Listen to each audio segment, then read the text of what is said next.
eh, gereja yang fenomenal tempat ini. Dan puji Tuhan saya bisa berjumpa dengan gembala panutan saya Pak Julius Sisak dan Ibu dalam keadaan sehat. Dan sekali lagi kapan tuh saya ketemu satu keluarga, ingat di lift itu ya, ingat waktu Bapak KKR sekolah minggu di sini. Sekarang malah dia udah punya anak lagi, saudara ya. Waktu di Sydney saya khotbah, ada seorang ibu bawa anak SMP, seusia SMP. Dia bilang sama anaknya, Mama pertama kali dengar khotbah Pak Abram Swala, itu waktu SMP dan Mama terima Yesus. Sekarang kamu SMP dengar Pak Abram khotbah di Sydney, bukan di Indonesia. Dan puji Tuhan, saya gemetar kalau khotbah di sini, saudara ya. Oke, atau nggak usah khotbah aja ya. Oke, baik, tidak perlu perkenalan. Nama saya Pendeta Abram Swala. Baik, oke. Tema kita adalah iman dan mukjizat Elia. Mungkin nanti sore saya punya dua PPTX ya. Yang pertama ini, yang kedua adalah dari BPP Pusat. Nanti sore yang akan saya sampaikan itu. Baik, iman dan mukjizat Elia. Klik. Saudara-saudara, kita akan baca ayat ini bersama-sama. 3-4. Ahab bin Omri melakukan apa yang jahat di mata Tuhan lebih daripada semua orang yang mendahulunya. Sesudah itu Ahab membuat patung Asyera dan Ahab melanjutkan bertindak demikian sehingga ia menimbulkan sakit hati Tuhan Allah Israel lebih dari semua raja-raja Israel yang mendahulunya. Situ dulu, Bapak Ibu sekalian. Ahab raja yang telah melukai hati Tuhan. Dia gara-gara istrinya Raja Ahab itu saya panggilnya Isabel gitu. Namanya Isabel tapi Isabel. Saudara-saudara, dia memiliki beberapa pendeta Baal dan dia menyembah kepada dewa Baal. Ini yang menyakitkan hati Tuhan.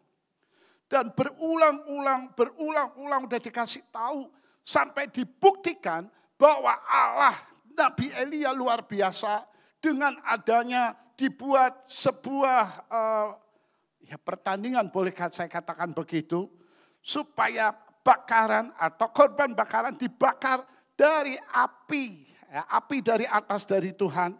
Rupa-rupanya Baal tidak lakukan itu, dewa Baal tidak lakukan. Tapi Allahnya Elia yang melakukannya. Tetap saja Ahab tidak berubah.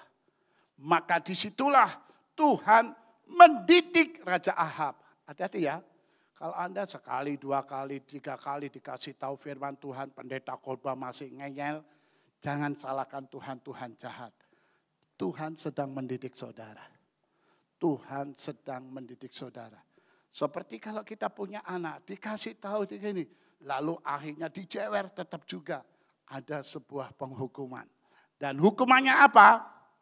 Tidak ada hujan, tidak ada embun di Israel itu selama kurang lebih 3,5 tahun. Kita baca ayat berikutnya. Apa hukuman yang dilakukan oleh Allah terhadap Ahab? 1 Raja-Raja 17 ayat 1. Lalu berkatalah Elia orang Tisbe dari Tisbe Gilead kepada Ahab, demi Tuhan yang hidup Allah Israel yang kulayani, sesungguhnya tidak akan ada embun atau hujan pada tahun-tahun ini. Ya, kalau ke selanjutnya itu kecuali kukatakan begitu ya. Nah, saudara-saudara yang kasihan banget, coba diklik. Saudara, nah Nabi Elia disuruh oleh Allah mendatangi Raja Ahab, mengatakan tidak akan ada hujan, embun pun tidak ada. Kurang lebih 3,5 tahun. Tapi kan tadinya belum tahu kapan berakhirnya ya. Tapi karena itu sudah terjadi kita bisa tahu berapa lama. Saudara-saudara, siapa Nabi Elia ini?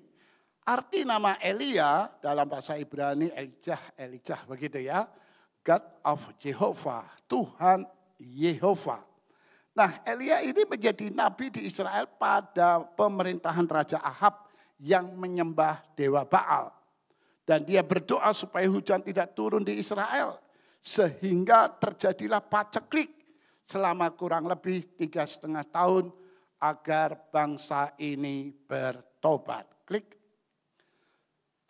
Saudara, kita akan melihat mukjizat Nabi Elia ini. Maksudnya mukjizat yang dialami oleh Nabi Elia ini. Saudara, Tuhan mengadakan mukjizat untuk Nabi Elia. Dengan Nabi Elia diberi makan oleh burung gagak. Baca ayat ini sama-sama ya, 3-4. Kemudian datanglah firman Tuhan kepadanya, pergilah dari sini, berjalanlah ke timur dan bersembunyilah di tepi sungai Kerit, di sebelah timur sungai Yordan. Engkau dapat minum dari sungai itu dan burung-burung gagak telah kuperintahkan untuk memberi engkau makan di sana. Perhatikan, ini kasusnya Ahab yang jahat. Lalu Tuhan menghukum, mendidik Raja Ahab. Efeknya bukan ke Raja Ahab saja. Karena dia raja dan hukumannya itu ke seluruh negeri, maka efeknya semua yang tinggal di situ mengalami efeknya, akibatnya. Kalau tidak ada hujan, tidak ada embun, tentu muncullah paceklik itu. Saudara, kita telah melakukan pemilu. Jadi suara terbanyak sementara, nanti tunggu saya tanda tangan untuk oke, begitu. Enggak ya, sorry saya bukan ketua KPU. Tapi saudara-saudara, siapapun pemimpinnya, jangan takut apa yang pemimpin itu lakukan. Andai, saya bilang andai. Andai, sekali lagi saya garis bawahi andai. Tuhan menghukum pemimpin kita dengan menghukum Indonesia, jangan takut. Satu aja, santai saja. Kenapa? Nabi Elia ada di negeri Israel. Allah mengerti, Allah peduli. Kalau Indonesia ada masalah, Allah mengerti, Allah peduli. Ada jemaat cinta Tuhan di Tasikmalaya ini. Tuhan perhatikan, Tuhan pikirkan. Tuhan bukan goblok-goblok amat, saudara. Di negeri Israel ada nabi yang namanya Nabi Elia. Ini kalau terjadi masalah yaitu paceklik. Loh, nabi saya yang namanya Elia itu kan kena efeknya. Nanti mau makan apa, minum apa. Jangan takut, fokus saja kepada Tuhan. Yang penting saya cinta Tuhan. Gak usah pikirin nanti pemimpinnya mau lakukan apa itu, bodoh amat. Yang penting bagaimana saya mencintai Tuhan, saya benar di mata Tuhan, saya menjadi biji mata Allah Tuhan. Tuhan memperhatikan Anda dan saya. Seperti Tuhan memperhatikan Nabi Elia. Maka Nabi Elia disuruh oleh Allah, pergi dari sini, berjalan ke timur, bersembunyi di tepi sungai Kerit, di sebelah timur sungai Yordan. Dan Tuhan akan mengirimkan apa? Burung gagak. Bawa apa? Makan roti dan daging pagi dan sore. Hebat saudara. Klik, coba. Lalu ia pergi dan ia melakukan seperti firman Tuhan. Ia pergi dan diam di tepi sungai Kerit di sebelah timur sungai Yordan. Pada waktu pagi dan petang burung-burung gagak membawa roti dan daging kepadanya dan ia minum dari sungai itu. Saudara, Tuhan kadang-kala memberikan firman bukan gak masuk akal. Akal kita gak nyampe ke sana. Beda saudara ya. Akal kita gak nyampe ke sana dengan gak masuk akal itu beda. Oke, saya tanya yuk ya. Bisa bikin laptop? Siapa namanya? Acer. Itu merek laptop, itu Acer itu. Apa? Kok jorok banget? Apa Ansu? Ah, itu aja lah itu. Anju ya. Oke. Anda bisa bikin laptop? Tidak bisa. Saya tanya sama saudara, membuat laptop masuk akal atau nggak masuk akal? Hei, Masuk akal atau nggak masuk akal membuat laptop? Masuk akal. Oke. Saya mau tanya, kawan kita ini. Pokoknya sesama orang hitam tidak boleh saling mengkhianati ya. Kumis boleh Anda cakap gitu ya. Siapa Bung namanya? Nama pada susah-susah semua. Ya. Selamat gitu aja kan gampang itu. Elsafat. Bung, saya tanya sama Bung, Elsafat. Oke.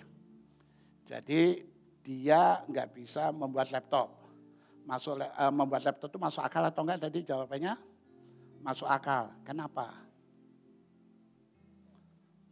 Ini pasti orang Indonesia. Orang Indonesia itu ya bisa jawab tapi nggak ngerti mengapa. Karena akibat pendidikan yang salah. Kita itu waktu pendidikan ulangannya selalu pilihan ganda. Jawabannya A, kenapa A? Ya pokoknya A gitu. Ya Indonesia begitu. Bisa jawab betul, kenapa? Ya pokoknya betul lah gitu aja. Kenapa kira-kira, Bung? Ada yang mau bantu, kenapa? Kenapa membuat laptop masuk akal? Karena barangnya ada. Loh kalau barangnya ada kan masuk akal itu. Mohon maaf ya, kalau Anda tidak bisa membuat laptop, bukan berarti membuat laptop itu nggak masuk akal. Sorry, akal Anda nggak nyampe ke sana. Saya nggak bilang goblok, tapi goblok banget gitu loh. Oh dia langsung marah. Oh saya dibuat ilustrasi bikin malu. Kalau begitu besok saya nggak mau ke gereja. Nggak apa-apa, besok kan hari Senin. Lagi ngapain ke gereja? Ya kan? Saudara-saudara, saya ingin katakan kepada saudara. Katakanlah firman Tuhan itu bukan gak masuk akal. Akal kita gak nyampe ke sana. Masa Nabi Elia disuruh ke tepi sungai Kerit. Akan kirim burung gagak. Loh, sungai Kerit itu panjang. Memang burung gagak itu punya Google Map. Saya ada di mana?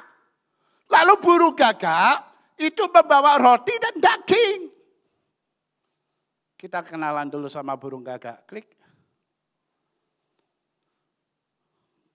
Burung gagak, burung pemakan daging dan tumbuhan.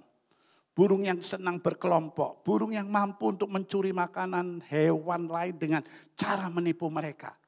Bayangkan, dia itu bisa menipu, mengambil makanan yang ada di pihak lain. Ini dia bawa makanan roti dan daging. Masa bisa disuruh Tuhan bawa begitu? Kalau mau dikorupsi gampang. Oke lah, roti dia nggak suka. Tapi kalau daging busuk aja dia doyan, apalagi daging segar.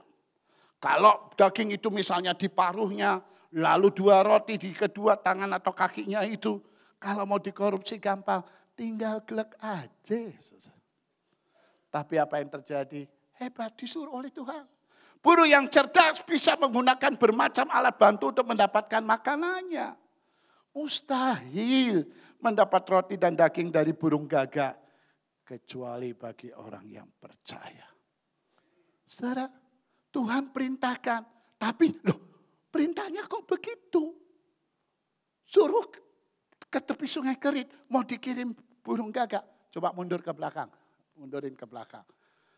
Ayat 5, yang warna biru baca sama-sama. 3, 4.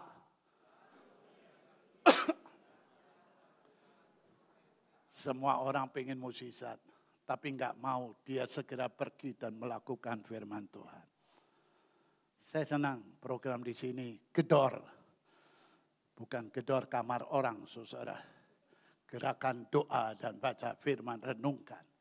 Tapi kalau tidak dilakukan, Anda tidak akan mengalami mukjizat. Yang belum punya buku, ambil buku di belakang. Saya belum punya, nanti saya ambilkan. Saya akan mulai juga. Di gereja kami sudah ada gerakan baca firman, tapi mereka nulisnya bukan di buku, tapi di WhatsApp group. Jadi di WhatsApp group kami baca apa, lalu renungannya apa begitu. Jadi bisa dilihat. Kalau di sini di buku nanti saya minta ya Pak ya, Nggak usah banyak-banyak lah, ya 500 boleh ya. Enggak, satu aja buat contoh lah.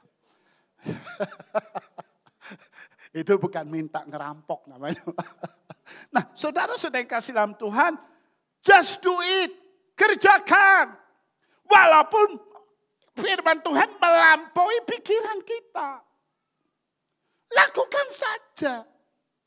Anda ingin memiliki mukjizat.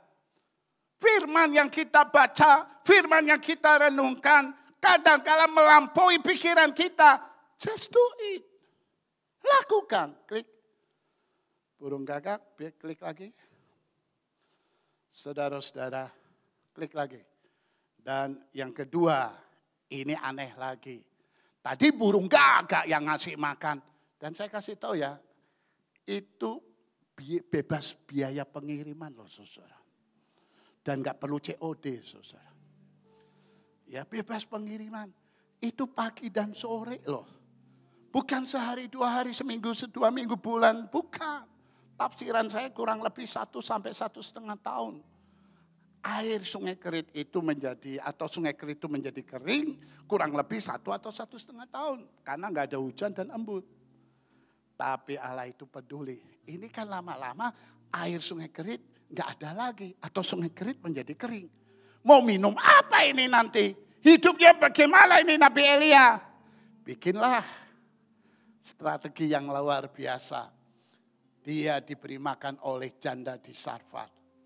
Tetapi sesudah beberapa waktu sungai itu menjadi kering. Sebab hujan tiada turun di negeri itu. Maka datanglah firman Tuhan kepada Elia. Bersiaplah pergi ke Sarfat yang termasuk wilayah Sidon. Dan diamlah di sana. Ketahuilah, aku telah memerintahkan siapa? Seorang janda untuk memberi engkau makan. Jangan-jangan jandanya kaya ini. Coba klik. Janda di Sarfat rupa-rupanya miskin. Dia hidup bersama anaknya. Pengen tahu miskinnya seberapa? Hanya punya segenggam tepung sedikit minyak. Oke, kalau punya sedikit tepung dan sedikit minyak. Tapi dalam kemakmuran, oke lah. Ini masanya masa paceklik. Tapi dia hebat berbagi roti terakhir dengan Elia. Kenapa berbagi roti terakhir saya bilang? Jadi ceritanya hebatnya lagi. Coba diklik lagi deh. Oh sorry sebelumnya ya. Jadi begitu Tuhan kasih tahu sama Nabi Elia. Ya, pergi ke Sarfat di daerah Sidon. Itu ayat nanti di rumah baca lagi ya. Di bawahnya segera itu.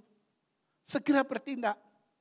Nabi Elia pergi ke Sarfat bukan karena ingin ketemu janda itu. Bukan saudara. Antusiasnya bukan karena mau ketemu janda. Bukan. Tapi karena Tuhan akan memeliharanya. Ikuti firman Tuhan itu. Dan apa yang terjadi ketika Nabi Elia ini sampai di Sarfat daerah Sidon. Kan dia bingung. Banyak cewek ini. Tapi mana yang gadis, mana yang janda. Kan gak kenal, gak tahu ini. Dan zamannya Nabi Elia belum ada lagu yang untuk bertanya, itu mana gadis, mana janda. Dulu belum ada lagu, engkau masih gadis atau sudah janda. Itu belum ada lagu itu. Lalu Nabi Elia tes case. Caranya apa? Coba saya tanya cewek ini. Wanita, beri saya minum. Wanita itu ngasih minum. Jangan-jangan dia ini yang disuruh Tuhan. Lalu Nabi Elia bilang, kasih saya makan. Janda ini bilang, kalau zaman Indonesia sekarang, maaf ya Bapak Pendeta Elia, saya lagi cari 2 atau 3 potong kayu. Saya itu akan mengolah segenggam tepung dan sedikit minyak. Untuk aku dan anakku, setelah itu kami mati. Maksudnya mati bukan keracunan, gak ada makanan lagi. Apa kata Nabi Elia? Itu kasihan banget deh lo. Oke deh, saya doain deh. Kasihan deh. Mendingan saya cari yang lain yang ngasih mau makan. Enggak. Nabi Elia bilang apa? Kamu pulang, bikin buat saya dulu. Setelah bikin buat saya, nanti Tepung diambil nggak habis-habis, minyak diambil nggak habis-habis. Melampaui logika, bukan nggak masuk akal. Tepung diambil kok nggak habis-habis, minyak diambil nggak habis-habis. Ini dari sudut pandang janda. Nah, kita nyerempet sedikit, lebar bukan si Elia tapi dari sudut janda ini. Saya bersyukur kita bukan janda, saya bersyukur kita ini adalah orang yang hebat. Kalau kita kembali lagi hebat dalam hal apa gitu ya, itu hal yang nyakitin banyak hamba Tuhan gitu. Maksud saya begini, untung janda ini bukan kita. Kalau janda ini kita, habis itu Nabi Elia dikata-katain. Ini pendeta apaan sih? Minta minum saya kasih minum. Minta makan, ngelonjak ini orang. Ya oke deh, waktu minta makan saya jujur sejujur-jujurnya. Gak ada makanan. Tinggal sedikit buat saya dan anakku. Pendeta kurang ajar, dia bilang apa? Pulang bikin buat saya dulu. Pendeta gak tahu diri, nyekik jemaat. Udah tahu susah, masih dicekik. Udah tahu tinggal dikit, bikin buat saya. Setelah itu pakai yang aneh-aneh lagi. Masa tepung diambil nggak habis-habis, minyak diambil nggak habis-habis. Ini tepung saya tadinya banyak, saya ambil tinggal dikit. Minyak tadinya banyak, saya ambil tinggal dikit. Sekarang udah mau habis. Enak aja kalau ngomong begitu, hati-hati ya.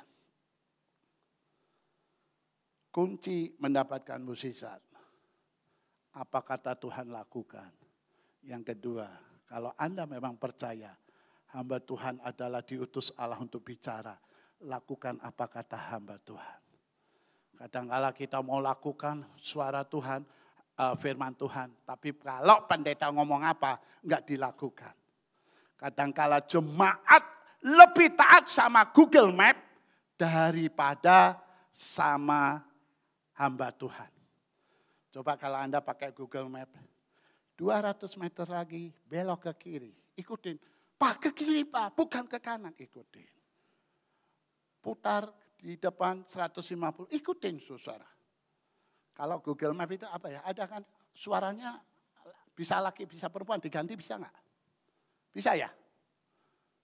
Ini saya ngomong sama siapa ya? Bisa enggak diganti suara laki perempuan itu tahu di Google Map itu kan? Bisa ya? Bisa. Kalau anak-anak ada juga? Belum. Saya mau bikin ya, suaranya diganti dengan gagap. Belok kanan padahal udah ke kiri, saudara. Itu kacau itu Google Map itu ya. Tekan terus harusnya gitu. Jadi kacau. Oke, saudara.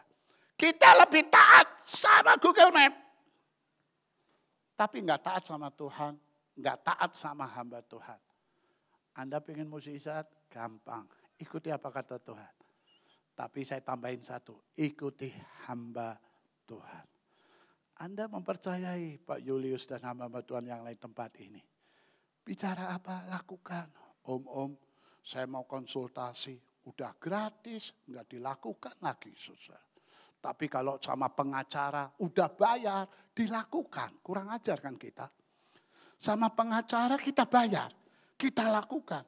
Sama hamba Tuhan, enggak bayar, enggak dilakukan. Jangan-jangan enggak dilakukan karena enggak bayar kali, saudara. Tapi hari ini ingin saya katakan, kunci dari mukjizat adalah lakukan firman Tuhan. Segera klik. Nah, renungannya yang pertama, Tuhan punya kuasa untuk menolong. Milikilah keyakinan ini, Tuhan punya kuasa untuk menolong. Dan saya beritahu, ini bukan saja kuasa. Ketika Yesus naik ke surga, Matius 28 ayat 18 berkata, kepadaku telah diberikan apa? Segala kuasa. Di mana? Di surga, di bumi dan di surga. Apa sih masalah yang di bumi ini? Kalau Anda punya masalah di bumi ini, lalu kenalan sama orang yang berkuasa atas kasus Anda, gampang. Tapi kalau Anda tinggal di bumi ini, tidak punya akses dengan yang kuasa, repot. Dan saya beritahu Tuhan itu bukan punya kuasa, segala kuasa. Apa sih masalah yang tidak bisa diselesaikan oleh Tuhan? Tuhan memiliki segala kuasa. Tuhan punya segala kuasa untuk menolong saudara. Amin. Apapun masalahmu, masalah ekonomi, masalah kesehatan, masalah masa depan, masalah keluarga. Apapun masalahmu selama di bumi ini. Karena Yesus punya segala kuasa, bukan saja di bumi, tapi juga di surga nanti. Yang kedua, Tuhan punya segala cara untuk menolong. Jangan batasi kuasa Tuhan dengan otakmu. Kadang-kala sok pinter. Wih, karena sekolahnya tinggi. Wah, saudara. Firman Tuhan bilang begini, gak masuk akal. Bukan gak masuk akal. Melampaui akalmu. Contoh. Secara akal, yang bisa menolong kita adalah orang kaya. Orang miskin bagaimana mau nolong, buat dirinya aja susah. Itu otak kita bicara begitu. Faktanya tidak. Nabi Elia ditolong oleh janda miskin. Gereja kami suatu saat beli tanah belakang. Lalu gereja mau dibangun. Saya berdoa, Tuhan bilang lakukan. Tapi dana cuma 200 ribuan. Lalu Tuhan ngomong begini, kalau kamu punya duit bangun, itu namanya bukan mukjizat. Gereja di mana-mana bangun dulu baru cari duit. Di sini mau apa-apa duitnya dulu atau langsung jalan dulu. Kalau punya duit dulu bangun, itu bukan mukjizat Tuhan. Lalu apa yang terjadi? Oke, saya bergerak, peletakan batu pertama. Mulailah karena Tuhan suruh, Tuhan perintahkan jemaat kami. Tahu kerjanya saudara? Itu kalau ruko-ruko tutup, dia pasang tikar, jual kopi, teh, lalu gorengan. Saudara, kerjaannya begitu. Saudara, yang sekarang ya, tapi ini kasusnya 20 tahun yang lalu, dia nggak punya kerjaan, artinya serabutan, suruh nyuci ya nyuci, suruh apa gitu. Saudara tahu datang kepada saya, ibu ini bilang begini, sampai sekarang dia taat ke gereja ya, kerjanya seperti itu tadi nanti saya cerita lagi. Dan dia bilang begini, Bapak Pendeta, saya mau bantu gereja, saya digerakkan Tuhan bantu gereja, tapi saya nggak punya duit. Lalu mulailah apa yang terjadi. Di tubuhnya ada beberapa aksesoris yang berharga. Dia lepaskan cincin emasnya di depan saya taruh di meja. Lalu dia lepaskan kalungnya. Apa? Iya saya tahu masa goblok banget pendeta. Saya tahu kalung di sini, ini giwang. Kan saya lagi gatel. Masa pendeta nggak boleh gatel? Kena deh. Kejebak ya. Lepaskan kalung emasnya. Lepaskan giwangnya. Dan dia bilang, ini yang saya punya. Saya nangis saudara. Allah bisa menolong dari orang yang susah. Tanya aja deh sama Pak Julius. Begitu kan Pak? Tidak semua orang kaya yang suka nolong kan? Kita bisa juga terselamatkan dari orang miskin. Orang yang hidupnya pas-pasan. Saya melayani jemaat, saya bukan nyombong ya, sorry ya. Ekonomi jemaat di sini oke lah, sorry saya bukan nyombong. Jemaat yang saya layani di GB Serafim, sorry ya bukan nyombong. Ekonominya bukan menengah ke bawah. Bukan. Tapi 1/4 ke bawah. Apanya yang mau disombongin, saudara? Tapi kami didik suka memberi. GBI Serafim, jemaat GBI Serafim Cengkareng.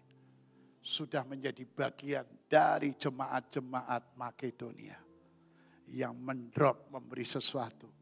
Seminari Bethel, puluhan mahasiswa dikirim ke Wisma Atlet waktu COVID, bukan menjadi atlet, bukan untuk pertandingan, tapi karena kena COVID. Jemaat membantu. Hebatnya jemaat kami, rupa-rupanya dia punya istrinya Pertamina. Istrinya Pertamina siapa? Pertamini. Ada di sini Pertamini ada nggak? Tahu nggak Pertamini apa? Oh di sini nggak ada ya? Ada nggak Pak? Ada ya. Pertamini itu dia yang jual bensin di pinggir jalan. Pertamini. Saya pernah nanya sama jemaat saya, Bu, kenapa jual bensin di pinggir jalan? Habis kalau di tengah ketabrak Pak. Ya udah pinggir. Dia nyumbang 100.000 buat beli lemon dan beli susu untuk mahasiswa-mahasiswi di asrama seminari Bethel. Saudara tahu, jual bensin 1 liter untung 2.000. Hari itu harus laku 50 liter. Itu belum untuk dia makan. Tapi mereka memberi.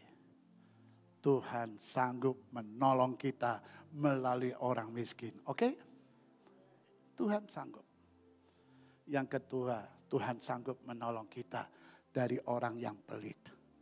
Biasanya menolong kita orang yang murah hati. Masa yang pelit mau bisa dipakai? Bisa. Burung gagak itu pelit. Bisa dipakai Tuhan.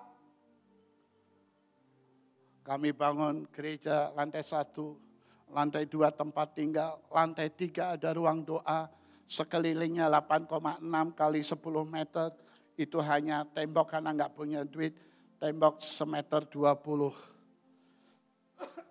Ini saya cerita masa lalu. Sekarang gereja kami udah bagus banget ya. Dan apa yang terjadi saudara? Tidak ada pagar teralis. Saya kalau doa pergi itu ngeri. Ngerinya ada anak sekolah minggu lari ke lantai 3. Lalu loncat dari lantai 3. Tuhan tolong. Saya khotbah di sebuah gereja besar. Lalu ada orang minta didoain, ngobrol, setelah doa ngobrol-ngobrol, dia kerjanya, usahanya adalah bikin teralis. Saya suruh ke gereja, dihitung semuanya, 8,6 kali 10, tingginya 3 meter, awningnya dari luar negeri, panas nggak masuk, sinar masuk. Setelah beres semua saya tanya, berapa semuanya? Dia bilang apa? Tuhan sudah membayarnya. Serius? Iya Tuhan sudah bayarnya. Saya lega. Lalu khotbah lagi di gereja besar itu. Ketemu sama gembalanya. Saya bilang, saya bangga sama kamu. Kenapa? Kamu mendidik jemaat suka memberi. Maksudnya? Itu ya di gereja saya sekarang saya udah tenang. Ada 8,6 meter lalu teralisnya 3 meter awningnya dari luar negeri. Itu jemaat Bapak yang nolong saya. Siapa? Saya sebut nama seseorang. Kaget dia. Dia yang pakai kacamata, iya. Yang anaknya 2 perempuan semua, iya. Yang istrinya pakai kacamata juga, iya. Mobilnya ini, iya. Tinggalnya dia. Saya bingung, ngapain sih kamu interogasi saya? Emang saya teroris apa? Maksudnya apa kamu ngomong-ngomong begitu? Dia bilang begini, Pak Abraham harus tahu. Kenapa? Itu jemaat di gereja kami paling pelit. Pelitnya minta dicekik. Boleh pelit di gereja lain. Buat gereja saya enggak pelit. Tuhan bisa suruh. Jangan batasi kuasa Tuhan. Tuhan punya segala cara untuk menolong. Sekarang masalah burung. Orang ditolong oleh burung. Alkitab mencatat itu. Pak Abraham itu kan di Alkitab. Hidup sehari-hari. Mana mungkin. 20 tahun yang lalu saya dapat kesaksian. Sebenarnya khotbah ini 20 tahun yang lalu sudah ada. Saya berdoa, Tuhan tolong. Ilustrasi yang nyata. Bahwa Tuhan bisa sanggup menolong dari seekor burung gimana. Ada hamba Tuhan dari pedalaman Kalimantan datang. Dan dia cerita sama saya. Saya punya anak laki-laki, saya lupa umurnya karena sudah 20 tahun, yaitu 6 tahun. Sekarang berarti 26 saudara ya. Dan waktu anak itu kecil, dia bilang sama saya, Papa, saya bosan makan umbi-umbian, bosan dengan makanan tumbuh-tumbuhan. Saya mau makan nasi. Papanya bilang, besok kita makan nasi. Istrinya cubit pinggang suaminya. Ibu-ibu, kenapa sih kalau sama suami kok nyubitnya di pinggang? Banyak dagingnya. Kewer-kewer. Saudara, cubit mana? Kenapa? Jangan suka janji sama anak-anak. Ini yang punya anak-anak, setuju nggak statement saya? Ini ya, ibu-ibu, bapak-bapak yang punya anak, setuju nggak? Anak adalah debt collector yang paling ganas di dunia. Setuju nggak? Udah pernah kan ngalami dikejar-kejar debt collector itu kan? Yaitu anakmu itu. Jangan janji sama anak. Dikejar lo sampai harus terjadi itu janjinya. Betul juga saudara. Dia bilang sama istrinya. Enggak tahu saya ngomong begitu, Tuhan nanti yang bereskan. Saudara tahu. Dia bilang sama anaknya, oke kita tidur. Doa dulu besok kita makan nasi. Begitu besoknya bangun, buka mata, buka mulut. Mana nasinya Pak? Debt collector banget ini. Lalu dia bilang, entar dulu. Piring di depan istrinya, ya, lalu anaknya dan dia. Mari kita berdoa Tuhan kirimkan nasi. Piringnya kosong. Piring kosong itu dikipas-kipasin sama anaknya lalu bilang, Papa stres ya? Kenapa? Kosong. Bilang makan nasi. Papanya bilang, nak tahu cerita Abraham dan Ishak? Ketika Ishak bertanya, Papa itu semuanya udah ada, mana yang akan dikorbankan? Abraham berkata, Tuhan yang menyediakan. Tuhan akan menyediakan nak. Ya udah kita doa. Saudara tahu begitu lagi doa. Tiba-tiba ada seekor burung. Hinggap di piring. Saya lupa anaknya, suaminya atau istrinya itu ya. Hinggap di salah satu piring. Dan burung itu mengeluarkan suara cerot. Perlu saya terangkan? Perlu saya jelaskan apa itu arti cerot itu. Maaf, hanya orang intelektual tinggi yang mengerti kata-kata itu. Enggak usah perlu ya, karena kalau saya terangkan merusak makan siang kita hari ini. Begitu kebunyi, cerot, terbangun semua matanya dibuka. Burungnya kabur itu. Penginjil ini bilang sama istrinya, cuci. Saudara tahu waktu dicuci, saya menangis. Saya peluk penginjil ini, saya menangis. Waktu dicuci, ada sebuah benda mulia. Dan itu dia jual. Tepuk tangan untuk Tuhan. Tuhan bisa lakukan segala cara. Enggak usah nguliahin Tuhan. Lu siapa nguliahin Tuhan?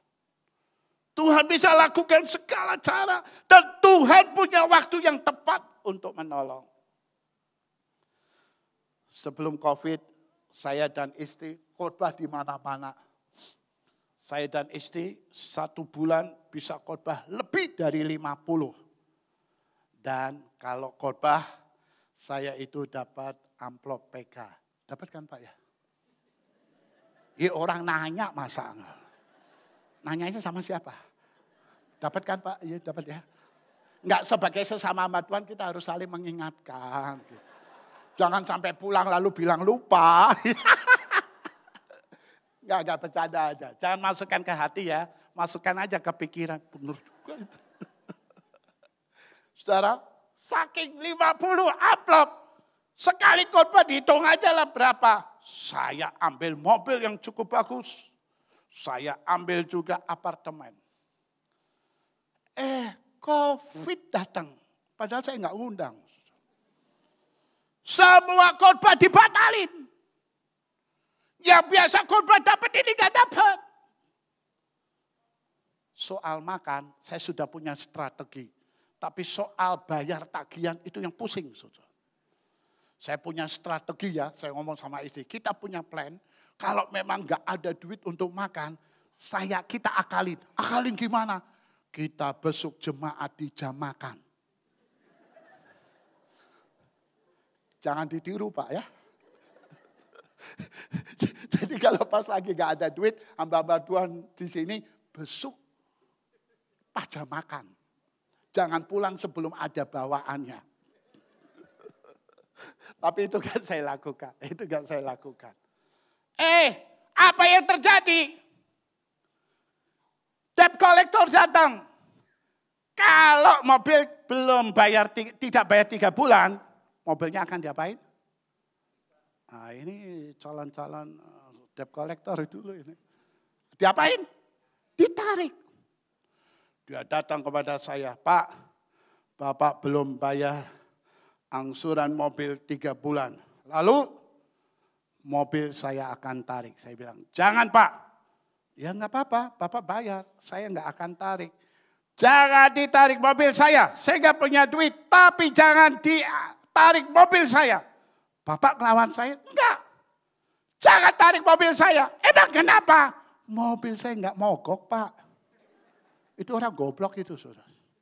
Ya kalau enggak mogok enggak usah ditarik kan. Saya kasih aja kuncinya dia jalan. Goblok juga itu orang. Lalu sambil mau ketawa gitu ya. Lalu dia bilang begini. Pak, mobil parkir di mana?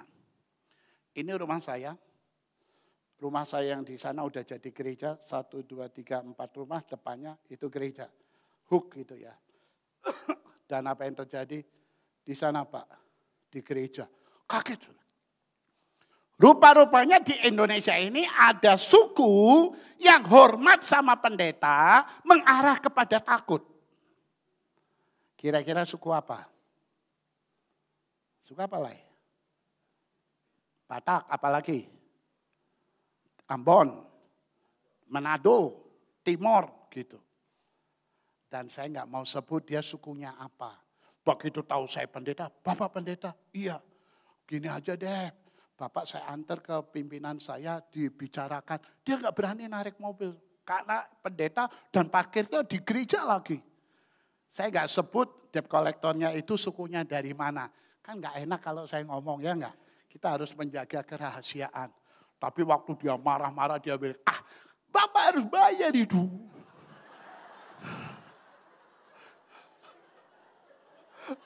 Saya nggak mau sebut ya. Jangan sebut, nggak enak kan. Nggak boleh sebut kan nggak enak nanti ya. Bapak harus bayar itu.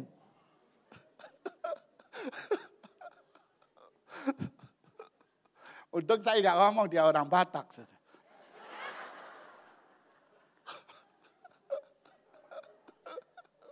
Saudara-saudara, akhirnya saya dipertemukan sama pimpinannya dan diberi kesempatan untuk sekian. Tahun 84, saya pernah menjadi guru. Tahun 2021 kejadiannya itu. Berarti berapa itu? 21 kurangi 84. Berapa itu? 2021 kurangi 84. 37 ya. Entar dulu. Oh ya betul. 37 tahun.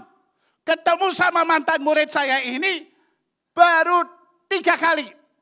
Itu pun di reuni. Singkat cerita saya suruh ke rumahnya. Sampai di rumahnya saya dapat ini, dapat itu. Isi saya dapat APD, itu yang buat nyemprot-nyemprot apa? Desinfektan itu nyemprot itu ya. Isi saya anggota PGI Gereja Melawan COVID. Ketika seminar itu isi saya nyemprot-nyemprot saudara ya. Dia sampai tiap hari pergi kemana nyemprot-nyemprot. Bisa masjid, bisa pura, bisa gereja. Saya lebih suka isi saya kerja nyemprot-nyemprot gitu daripada nyemprotin saya. Dan apa yang terjadi saudara? Pulang saya bawa sesuatu banyak. Ada satu tas tentengan isinya makanan. Sampai di rumah ada amplop tebal. Isinya 50 juta. Tepuk tangan dong. Jujur ya, seumur-umur saya belum pernah pegang duit cash 50 juta. Orang nggak percaya. Tapi jujur Tuhan tahu, saya nggak pernah itu ngelihat duit 50 juta. 2 malam yang lalu saya ketemu seorang bawa tas 100 ribuan itu penuh. Gila banyak banget. Mau saya ambil bukan punya saya gitu. Saya nggak pernah tuh dapat duit segede itu, nggak pernah. Dan saya ngomong begini berulang-ulang bukan berarti Anda harus pecahkan rekor itu, enggak, bukan itu. Enggak ada hubungannya. Dan apa yang terjadi?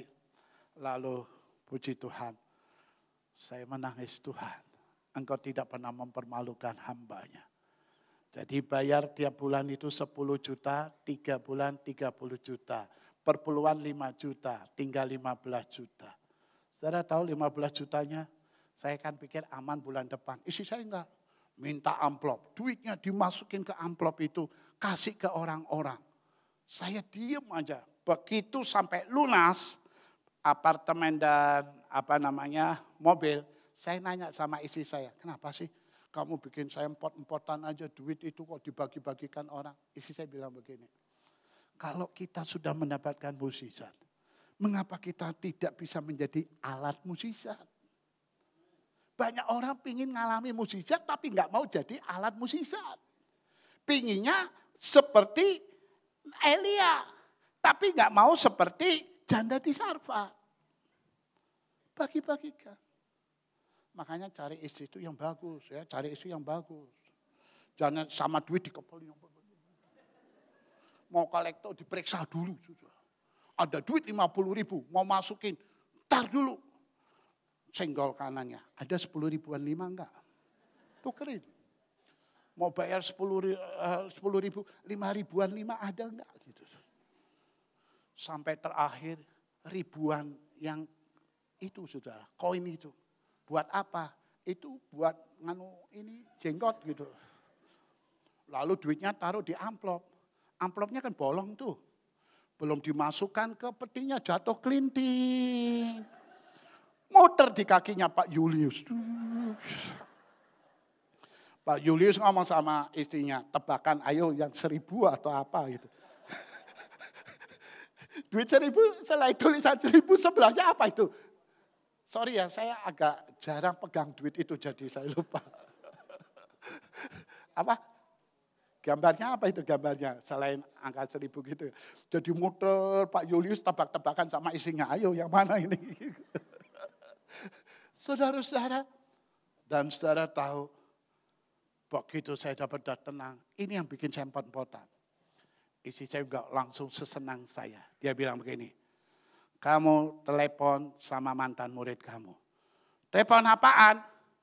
Tanyain siapa tahu ini terselip. Bahasa sininya apa? Tahu ya terselip ya. Bahasa Jawanya kesingsal. Apa ya wong Solo Tigo ya? Kesingsal tahu ya, terselip. Saudara tahu, saya suruh nelepon mantan murid saya, duit 50 juta itu terselip atau bukan? Saya sengaja pakai telepon rumah. Saya menuju ke telepon rumahnya sambil gemetar. Dan saya telepon mantan murid saya, bukan saja hati bergetar, tangan juga bergetar. Hanya orang intelektual tinggi mengerti mengapa tangan dan hati saya bergetar. Karena saya takut jawabannya. Begitu saya bilang, Mariani, apa betul ini duitnya terselip? Dia jawab, iya mampus. Makanya bergetar. Tapi dia bilang apa? Pak Abraham, tadi malam kami berdoa dan kami berikan ini. Dua hari yang lalu saya diajak makan sama dia. Dan dia kasih duit. Ini istri saya memang hebat. Dalam keterbatasan uang, dia bagi angpau untuk seluruh jemaat. Ibadah umum, ibadah sekolah minggu, remaja, pemuda. Bagi semuanya. Minimal 10.000, maksimal 100.000. Saya lebih dari 3 kali bilang, yakin kamu begitu? Iya, emang ada dana. Ya udah ada. Rupa-rupanya saudara, dana untuk kami mau pergi ke Amerika dia ambil dulu dan kasih Dia tahu Tuhan akan mengembalikan. 2 malam yang lalu kami diajak makan, dapat angpau. Itu duitnya sama dengan yang kami kasih ke jemaat, saudara. Tuhan itu peduli, Tuhan itu mengerti. Hari ini ingin saya katakan, Tuhan punya waktu yang tepat untuk menolong. Yang terakhir, percaya bahwa mukjizat masih ada. Tapi sekali lagi, syarat mukjizat, lakukan apa kita firman Tuhan. Bagaimana tahu firman Tuhan? Ya gedor itu. Ayo baca Alkitab, renungkan Alkitab, doa, imani, lakukan. Saya yakin mukjizat akan terjadi. Kita baca yang terakhir, kesimpulan. Baca sama-sama ya. 3, 4. Jika hidup kita terasa sulit karena banyak persoalan membelit, jangan pernah putus harapan karena Allah sangat bisa diandalkan. Mari kita bangkit berdiri. Allah mengerti, Allah